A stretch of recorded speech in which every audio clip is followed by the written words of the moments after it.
What's the first lens that everyone buys as an upgrade to the kit lens? Is it this lens, or this lens? That's right, it's this lens. The Nifty 50 as it's called. But after 6 years and a lot of other lenses to choose from, is it fun to use still? Yep.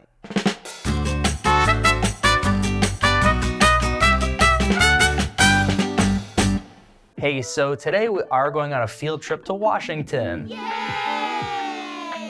But first I want to chat about this lens. Please leave a like to battle the algorithm. 1 like equals 1 pet of this otter. So I've had this lens since I bought my first Sony camera, which was this guy.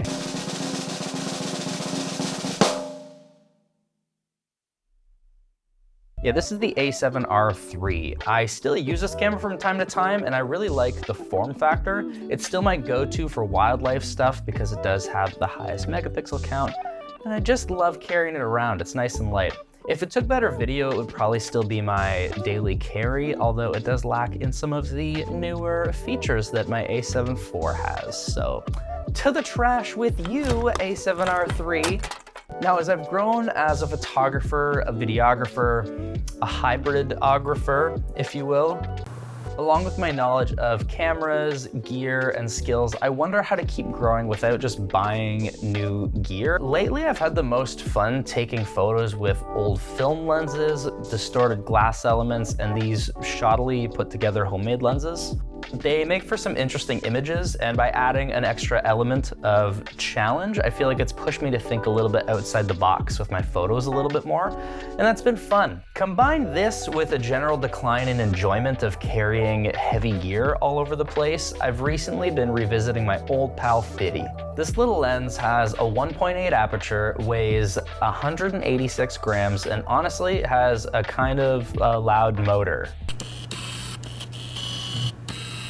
This is the lens that most people buy after they're searching for something more than the kit lens their camera comes with.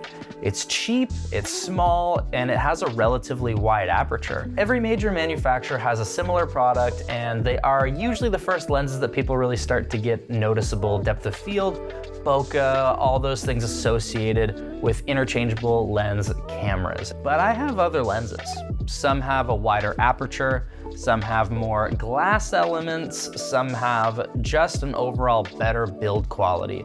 Some have a nice personality, and that's what counts. So comparatively, I look at this lens and I wonder, can it still take as nice portraits as what I've come accustomed to from my other lenses, landscapes, video clips, all that stuff. So I want to really put it through the ringer today.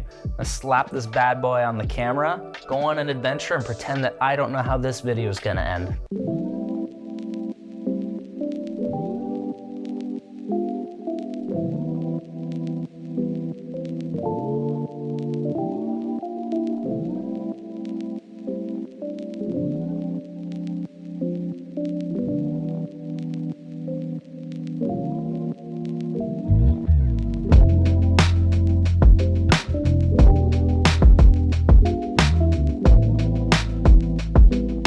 The thing is that photography is always more or less about the same things. It's about light, it's about composition, it's about artistry, and really you're using your lens as a tool to help express that.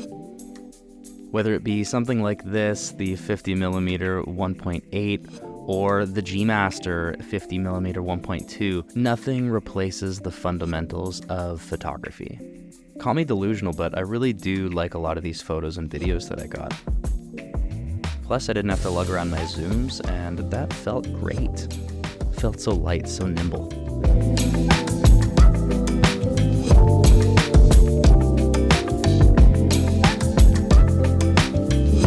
So here's the thing. You ever look at a Picasso painting and wonder to yourself, why he thought faces looked that way?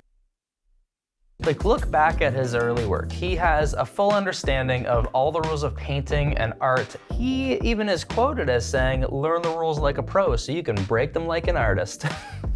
So not to liken myself to Picasso by any stretch, but I think it really explains for a lot of artists and what I personally have been feeling over the past couple of years in photography and videography, that after a certain point of learning, practice, searching for the sharpest, cleanest images, the best glass, the perfect settings, I just want to put on something light and go have fun.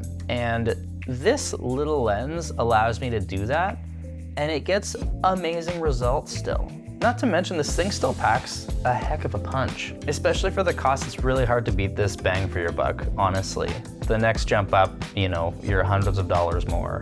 So if you've got one of these, or if you're just starting out and you're looking at picking up a lens, you won't regret this.